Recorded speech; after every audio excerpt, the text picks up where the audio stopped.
It's Aries season. It's all planets direct. It's time to get shit done. And it's also time to embrace who I am. If you don't know what I mean by that, I recently finished an article series on the Saturn-Neptune conjunction in Aries, which explores how we're being asked to dissolve Neptune and redefine Saturn, who I am, Aries, both individually and as the Homo sapiens species. I have a follow-up to that series that I'm working on, but before I release that, I wanted to share a practical meditative hack that I stumbled upon while recently doing research for the series, and it flows quite well with the current quality of time that we're in. So, parallel to the research, I've been doing a lot of personal reflection on boundaries, self-worth, reciprocity in relationships, things like that. And I was meditating on this when I had a breakthrough moment.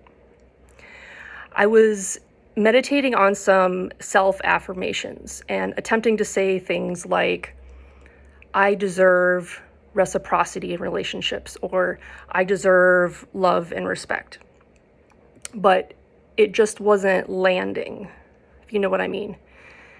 Then a very clear but calm voice said, you're making statements that are focused on what you don't have yet. I was a little shocked, but it was true. I was saying I deserve love, but I was really meaning I deserve love even though I don't have it yet. So I changed my focus to try to shift closer towards what I already have.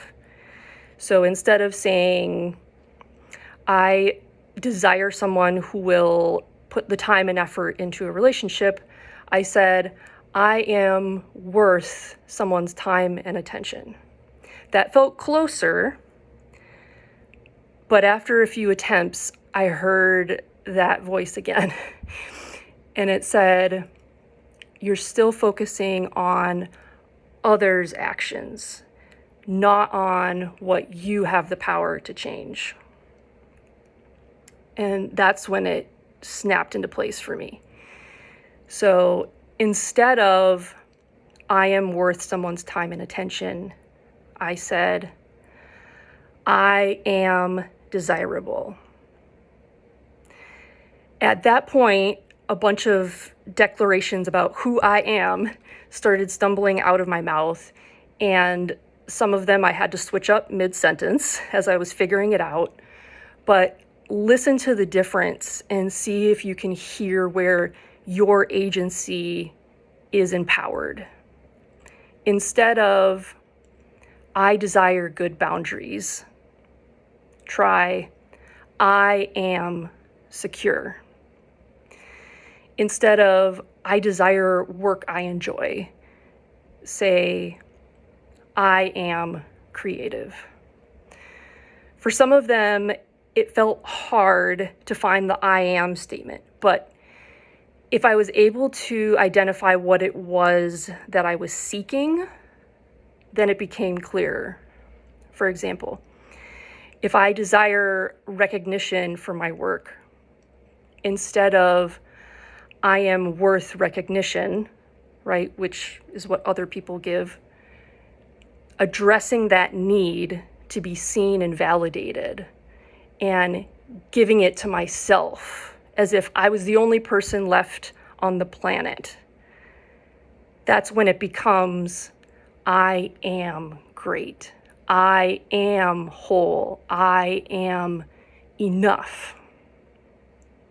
I hope you get the picture.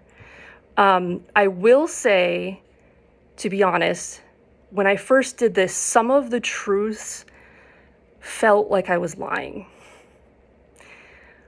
But those were the places I realized I needed to lean into the most, because that's where the hurt was still defining me.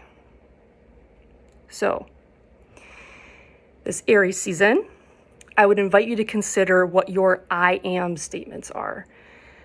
Turn your focus away from others' views and actions, and instead say who you are right now.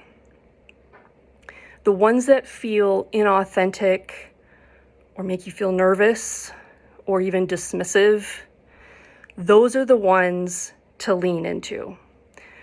Grab some of that Aries courage and claim the new you.